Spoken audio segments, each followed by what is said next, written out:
মেরুদণ্ড শক্ত করে আব্বাস সিদ্দিকের মতো দাঁড়িয়ে থাকতে পারতো, আজকে সিদ্দিকুল্লাহ বাবু বুঝতে পারতো যে বাংলার বুকে তার জায়গাটা কোথায় থাকতো। আজকে ওই দুটো নীলবাতি গাড়ি নিয়ে, দুটো পুলিশ নিয়ে ভাবছি আমি বিশাল কিছু। ওনার দেখেছি তো আমরা রিসেন্টলি অনেক জায়গায় অনেকভাবেই এই সিদ্দিকুল্লাহ বাবুদের ছেলেরা কোথায় কত রকম আন্দোলন করতে গিয়ে কত রকম মানে হেনস্থ হয়েছে, কত কিছু সবই দেখেছি, কিন্তু এ বিচার পাবে না। তৃণমূল কংগ্রেসের একজন মন্ত্রী সিদ্দিকুল্লাহ চৌধুরী তিনি নিজের দলের কর্মীদের কাছে সুরক্ষিত নয়।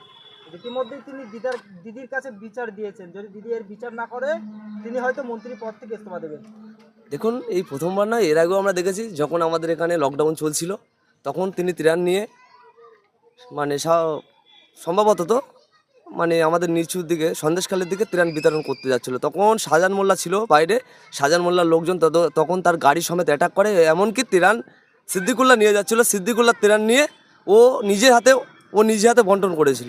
তারপরেও উনি বলেছিল যে দিদি যদি কোনো না সুব্যবস্থা করে আমি দল থেকে ছেড়ে দেবো। তারপরে এই যে ঘটনাটা রিসেন্টলি কালকে ঘটলো, এই ব্যাপারটা নিয়ে উনি যে বললো যে দিদিকে আমি জানাবো, দিদি যদি বিচার করে তাহলে আমি দল ছেড়ে দেবো। মেনলি ব্যাপার হলো ওটা নয়, সিদ্দিকুল্লাহ যখন তৃণমূল কংগ্রেসে জয়েন্ট করেনি, ওনার যে সংগঠন ছিল জমিয়াতে ওলামা হিন্দ, যখন ওর সংগঠনটি এই বাংলা জুড়ে যখন বিস্তারিত হয় তখন দেখলো রাজ্যের মুখ্যমন্ত্রী দেখলেন তো আমাদের ফুটবল শরীফ আহলে সুন্নাতুল জামাত যেমন করে বিস্তার নিয়েছিল তেমনভাবেই বিস্তার নিয়েছিল এই জমিয়াতে ওলামা হিন্দ। তখন দেখলো যে জমিয়াতে ওলামা হিন্দ যখন বিস্তার নিচ্ছে, তখন শাসক দল দেখলো এনাকে একটা এমএলএ হোক, এনাকে একটা মন্ত্রিত্ব টোপ দিয়ে কাছে টেনে নিতে হবে, না হলে ইনিও একটা রাজনীতি দল হয়তো খুলে দিত। কিন্তু আব্বাস সিদ্দিকিকে অপার দেওয়াকালীন অপাস দিয়েছিল, তারপরেও আব্বাস সিদ্দিকি অপারটুকু নেননি, কারণ জানে যে তৃণমূল কংগ্রেস কী জিনিস। আর একটা কথা বলে রাখি সাথে সাথে, আগামী দিন আপনারা দেখলেন যে ওয়াকফ বিল কেন্দ্র সরকার পাস করেছে, তারপরে যখন পশ্চিমবাংলা তথা সারা রাজ্যে ওয়াকফ বিলের প্রতিবাদে মিছিল শুরু হয়, সেই মিছিল সিদ্দিকুল্লাহ চৌধুরীও আমাদের ঘটপুকুরে বা কলকাতায় করেছিল। আমার তো মনে হয় সেই পর্যবেক্ষণ বাংলার মুখ্যমন্ত্রী বলেছিল যে যদি ওয়াকফ বিলের প্রতিবাদ করতে হয় দিল্লি গিয়ে করো।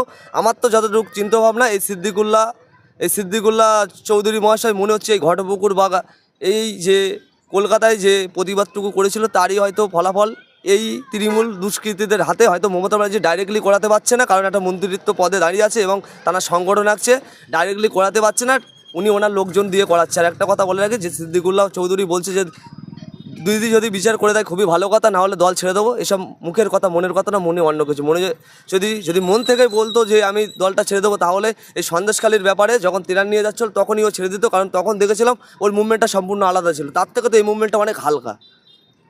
দিদি কি বিচার করবে এটা আশা করি আমাদের দিক থেকে তো আমরা যতদূর আমার চিন্তা ভাবনা থেকে বলবো, কোনোদিন দিদি বিচার করবে না, কারণ যে পশ্চিমবাংলার মুখ্যমন্ত্রী বলতে পারে যে তোমরা একটা ওয়াকফের ব্যাপারে দিল্লি গিয়ে প্রতিবাদ করো, বাংলায় আমার তো মনে হয় যে বাংলায় প্রতিবাদ করার কারণে ওনাকে এই যে টাচ দিয়েছে, এই কালকে রিসেন্টলি যে ব্যাপারটা ওনাকে ব্ল্যাক পতাকা এবং ওই যে গোব্যাক স্লোগান জুড়িয়েছে কালকে দিদির ইঙ্গিতে, ভিতর দিয়ে খবর নিয়ে দেখো দিদির ইঙ্গিতে দিয়েছে, কারণ হলো এই দিল্লি গিয়ে প্রতিবাদ করেনি, বাংলায় প্রতিবাদ করেছে এরই কারণে। আর একটা কথা বলে রাখি, এই সিদ্দিকুল্লাহদের মতো মন্ত্রী বা সিদ্দিকুল্লাহদের মতো মন্ত্রীরা মুখে যতই বলুক, মনে কিন্তু এই দিদি গেতে আছে, মুখে হয়তো বলবে, মন থেকে কখনো যাবে না। মমতা বন্দ্যোপাধ্যায়ের কাছে সিদ্দিকুল্লাহ চৌধুরী রীতিমধ্যেই বিচার চাইলেন, কিন্তু বিচার না হওয়ার আগেই তিনি মিডিয়ার সাক্ষাৎকার তিনি বলেছেন যে 10 জুলাই আমরা কলকাতা রাজপথে এর প্রতিবাদ করবো, এই যে আক্রমণের প্রতিবাদ। আপনারা দেখতে থাকুন 10 জুলাই যে প্রতিবাদ মিছিলটা করবে হয় কি হবে না, আমার তো মনে হয় হবে না। তার আগে হয়তো দিদির ফোন আসবে যে ঠিক থাকো, বিচার করবে, বিচার টিচার কিছু পাবে না, এতটুকুই হবে। হয়তো দিদির ফোন আসবে, চুপচাপ হয়ে যাবে। এই যে বললো প্রতিবাদটুকু হবে না, কারণ এদের মেরুদণ্ডহীন হয়ে গেছে, মেরুদণ্ড ভেঙে গেছে। যদি মেরুদণ্ড শক্ত করে আব্বাস সিদ্দিকের মতো দাঁড়িয়ে থাকতে পারতো, আজকে সিদ্দিকুল্লাহ বাবু বুঝতে পারতো যে বাংলার বুকে তার জায়গাটা কোথায় থাকতো। আজকে ওই দুটো নীলবাতি গাড়ি নিয়ে, দুটো পুলিশ নিয়ে ভাবছি আমি বিশাল কিছু। ওনার দেখেছি তো আমরা রিসেন্টলি অনেক জায়গায় অনেকভাবেই এই সিদ্দিকুল্লাহ বাবুদের ছেলেরা কোথায় কত রকম আন্দোলন করতে গিয়ে কত রকম মানে হেনস্থ হয়েছে, কত কিছু সবই দেখেছি, কিন্তু এ বিচার পাবে না। যতই বলুক সিদ্দিকুল্লাহ বাবু, এ বিচার পাবে না। এটা লোক দেখানো আর সিদ্দিকুল্লাহ বাবুর নাটক এটা, কারণ ওনাদের যারা যে সংগঠনটা করে তাদের উদ্দেশ্যে বলতে পারি ভাই এতটুকু আপনারা দেখেছেন নিশ্চয়ই যে সিদ্দিকুল্লাহ অত বড় সংগঠন করার পরেও জমিয়তে ওলামাহীন একটা সংগঠন, প্রচুর বড় সংগঠন ছিল। তারপরে দিনে দিনে উনি যখন ওনার সিটটা যখন বিক্রি করে দেয় শাসক দলের কাছে, ওনার দিক থেকে মানুষ সরে আমরা দেখেছি তো রিসেন্টলি। এর আগে জমিয়তুল ওলামা ঘটনাগুলি যখন প্রোগ্রাম করতো তখন দেখলাম ঘটপুকুরে জায়গা দেওয়া যেত না। রিসেন্টলি প্রোগ্রাম করলো ওয়াকাফ বিলের প্রতিবাদে, শুধু জমিয়াতে বলা না, মুসলমান সম্প্রদায়ের যত মানুষ আছে সবাইকে নিয়ে, তারপরে ঘটপুকুরে লোক হয়নি। তাই ওদের উদ্দেশ্যে বলবো যত তাড়াতাড়ি সম্ভব তত তাড়াতাড়ি ওই রকম মানুষের পিছন থেকে সরে এসো, আব্বাস সিদ্দিকীর মতো মানুষের পিছনে চলে এসো। বুঝতে পারবে যে আব্বাস সিদ্দিকী ভাইজান যেভাবে সিটটা খাড়া করে আছে, যদি লড়াই দিতে পারে আব্বাস সিদ্দিকী ভাইজান দিতে পারবে, অন্য কোনো এই পশ্চিমবাংলার বুকে অন্য কোনো ব্যক্তি নেই যে দিতে পারবে।